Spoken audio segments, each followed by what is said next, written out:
Another question about fasting that I get often is, what do I eat when I break my fast? So you look at that word, breaking your fast. That's actually the breakfast. Um, Breakfast needn't be in the morning.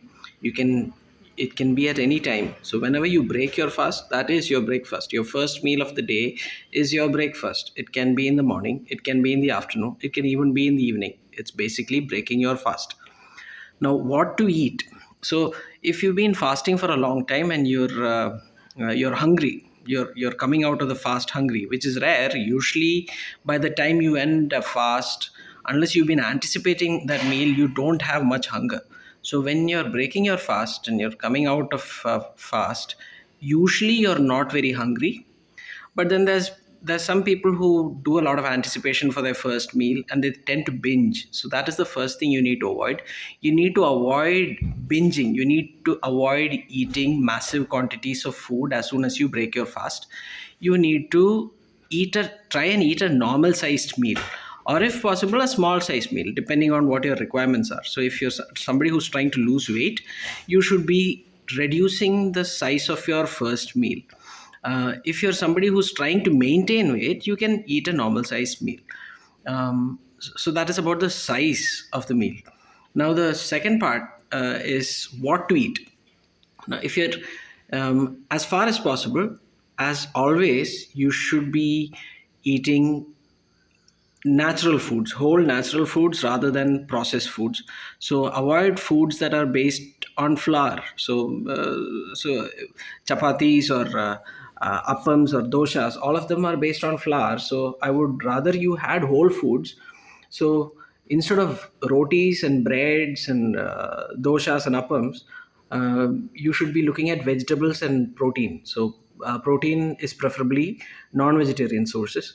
So it's either meat and vegetables, or if you're a vegetarian, you go for dairy and vegetables. So it'll be something like paneer and vegetables, or buttermilk. If you're somebody who can't eat a huge meal and you're feeling you feel like your digestion is not up to the mark, you should be starting with a very light breakfast, a light food of some sort. So you can start off with warm water, or you can start off with bone broth, or you can start off with buttermilk.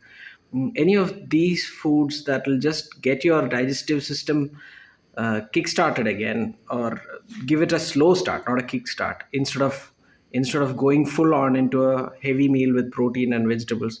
That is the other option you've got. Basically depends on your digestive capacity. um, in general, you would avoid processed foods, and the foods that you really need to avoid are things like sugar and like vegetable oils. And you try and keep your food as close to unprocessed and whole and natural as possible.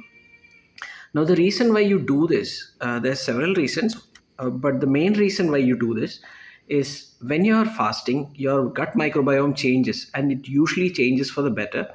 You get rid of quite a few of the pathogenic microbiota, and then when you refeed, you're not just refeeding yourself, you're also refeeding your microbiome.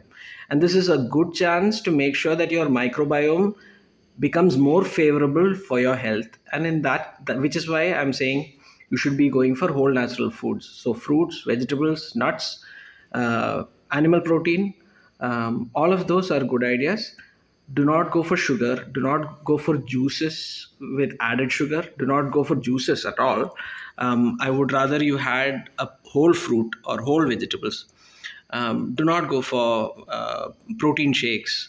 Do not go for foods with artificial sweeteners or preservatives.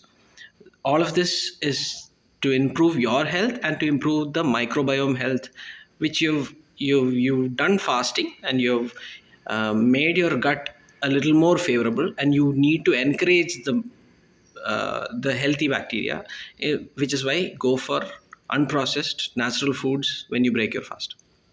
Any more questions? Please put them in the comments. And if you like this video, share it and subscribe. Thank you.